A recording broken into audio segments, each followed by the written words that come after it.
如果按照普京这样的定位的话，坦率地讲，这个过去3年的俄乌战争基本上是打了一个寂寞，不是俄罗斯打了一个寂寞，而是乌克兰以及美国为首的西方国家打了个寂寞。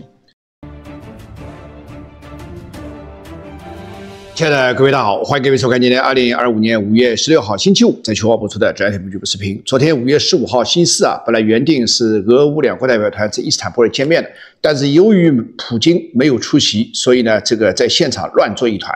我省下10万字未来这个5月15号那天在伊斯坦布尔发生什么，可能被很多记者在当地的记者都可能写成一篇一篇的长篇的内部报告。省略10万字，现在告诉大家，这个事儿是推到今天，有3方共同参加。我们获得的消息是俄罗斯代表团、乌克兰代表团加上土耳其代表团。然后在这之前的另外3方已经见了面，一个是美国，一个土耳其，一个乌克兰。那非常明显的是，美国、土耳其作为东道主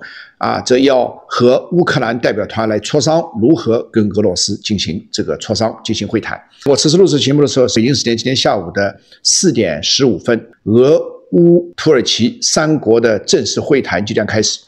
当这个会谈将开始的时候，第一，我们不知道这个会谈会不会如期如意的举行，因为普京没有去，泽连斯基昨天也决定不会从安卡拉飞到伊斯坦布尔。那么特朗普昨天我说了，当然也不会去。那么换言之，如果去的话，最多就是俄罗斯和乌克兰代表团。但是从双方的等级上来说其实俄罗斯的代表团还有低于乌克兰代表团。昨天我在视频上都讲了，乌克兰出动的是国防部的正部长、外交部的正部长，而那边呢都是国防和外交部的副部长。如果吞下一口气的话，也许乌克兰会不放过这个机会。但是如果说要憋一口气的话，这个会谈破裂都有可能。当然，在大家看到我的视频的时候，可能会谈要么已经举行，要么已经破裂，两种可能兼而有之。但是我估计乌克兰有可能会忍气吞声的，以副外长、副国防部长的身份来和俄罗斯的比他高一级的相同的代表团进行会面。因为呢，这个举动虽然是普京可以说是玩弄乌克兰，也玩弄美国、玩弄土耳其、玩弄世界的一个手法，但是毕竟过了这个村就没有这个店。泽连斯基虽然天真，但是他依然不想放过这个机会，因为如果放过的话，可能就不知道下个店到底在哪儿了。我想这是第一个。另外呢，做一个花絮10万字省略了10万字里面的一个花絮，我还要跟大家讲2个事情。第一个呢，就是俄罗斯代表团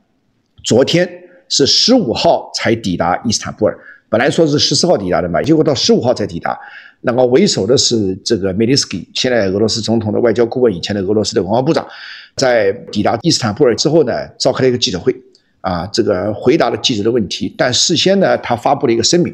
说在他们出发之前1-2天，俄罗斯总统普京亲自召集了会议，参加这次会议的由这一次来到伊斯坦布尔的代表团的主要成员，换言之就是国防部副部长、外交部副部长，还有他们的上司，就是外交部长和国防部长都亲自参加。具体来说就是制定战略，然后呢透露或者制定这一次会谈的目标。那么这次会谈的目标是什么呢？这次会谈目标按照梅利斯基说，普京给他的定位是什么呢？就是之前在3年多之前俄乌战争爆发以前，当时俄乌双方经常在伊斯坦布尔、在土耳其举行会谈，会谈最后没有成功破裂了，一段时间传导之后才导致了俄乌战争。按照现在俄罗斯，尤其是普京，昨天的梅利斯基透露说，普京给他的定义是现在又回到了当年的原点，又回到了战争爆发之前在土耳其举行的俄乌双方的会谈。换言之在普京的眼里或者在我们大家的眼里，如果按照普京这样的定位的话，坦率地讲，这个过去3年的俄乌战争基本上是打了一个寂寞。打了个寂寞，现在看起来，按照普京的定位，不是俄罗斯打了个寂寞，而是乌克兰以及美国为首的西方国家打了个寂寞。因为如果说是真的是把俄罗斯打败的话，或者打得抬不起头的话，普京不会说这样的话，他更没有底气或者勇敢地玩弄世界与国党之间。现在他说回到了当年，回到了2021年乌克兰战争爆发之前那个状态。乌克兰战争是2022年的2月24号爆发，所以这个说实在的，与其说是给乌克兰啪啪打脸，还不如说是给美国啪啪打脸。于是那边厢美国总统特朗普显然是收到了这个信息。特朗普昨天在沙特又跟沙特签了很多大单，其中还签了很多芯片的大单，对吧？那么现在美国国内的一些安全部门啊、情报系统啊都在担心说，中国和沙特的关系很好，美国你跟这个沙特签这个大单、芯片大单，会不会一转手又流到中国手里？这个是另外一个事情，我们会在另外一个场合来进行评论。所以现在这个特朗普在沙特忙于和沙特签订，他都无暇他顾。欧洲，我们来问一下，欧洲现在在哪儿？上星期，这个德、英、法3个国家的首脑前往基辅见了泽连斯基。现在在伊斯坦布尔，我们完全没有看到任何欧洲主要领导人的身影，当然也不见他们的外交官的身影。这个说实在的，是令人感到既匪夷所思。如果你是同情乌克兰，你会感到非常的惋惜，非常的可惜；如果你是同情这个俄罗斯，那就另当别论。这第一个消息。第二个消息呢，昨天也是俄罗斯方面，我们从俄罗斯方面得到了消息。俄罗斯方面说，我们到达伊斯坦布尔的时候啊，这个土耳其代表团都还没抵达，所以我们想跟他们先期有所私下接触都不可能。是不是属实另当别论？也许这是俄罗斯代表团放出了一个烟幕啊，以此来抹黑乌克兰代表团，但是也许是真的。那么如果是真的话，那就意味着乌克兰有2种可能，一种是客观的乱作一团，以至于呢从安卡拉飞往伊斯坦布尔，以至于耽误了；还有一个呢是主动的，意思就是说，你普京既然不来，那我也要让你俄罗斯代表团等一等啊。但是事先我们知道，星期三的时候是这个泽连斯基已经抵达了安卡拉，所以你还是昨天我说的一句话，你说泽连斯基天真也好，有诚意满满也好，这一次泽连斯基受到的刺激啊，他得到的失望可以说是无与伦比的。好，那么现在这次的整个的俄乌会谈会不会取得成果呢？我的回答是 no， 不可能的。但是第一步，双方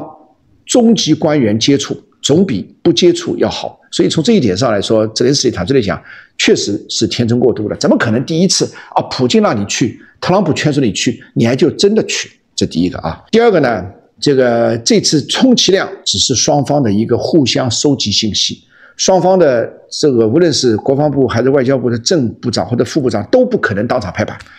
也不可能当场拒绝，都是双方各自表达立场，对不对？各说各话，然后是各方各自收到对方的表述立场以及下一步的底线，然后回去各自向各自的总统汇报。那边我说了，正在沙特访问的这个美国总统特朗普呢，别的话没有说，只说了一句话，他说俄乌战争如果真要结束的话，必须由我和普京见面以后才能定。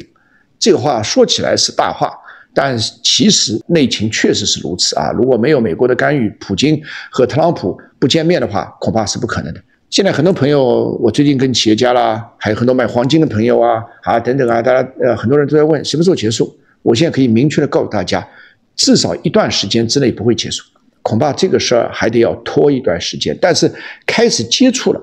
总比不接触要好。就像中美之间，现在90天，前天已经开始了，5月14号开始了，90天有可能会变成180天，180天也有可能再继续往后推。这是一个漫长的万里长征的第一步，大家绝不可能掉以轻心。这个明天啊，我们香港全华中心马上就要公布有关中美贸易战底下的中国企业的转型之路啊，这个大家明天可以期待。明天上午我们一个全网的直播，各个平台都可以看到。那么有关中美啊，里面的有一句话或者有一段话，我可以拿来把里面那些主语拿掉，放在俄乌上一样是贴切的啊。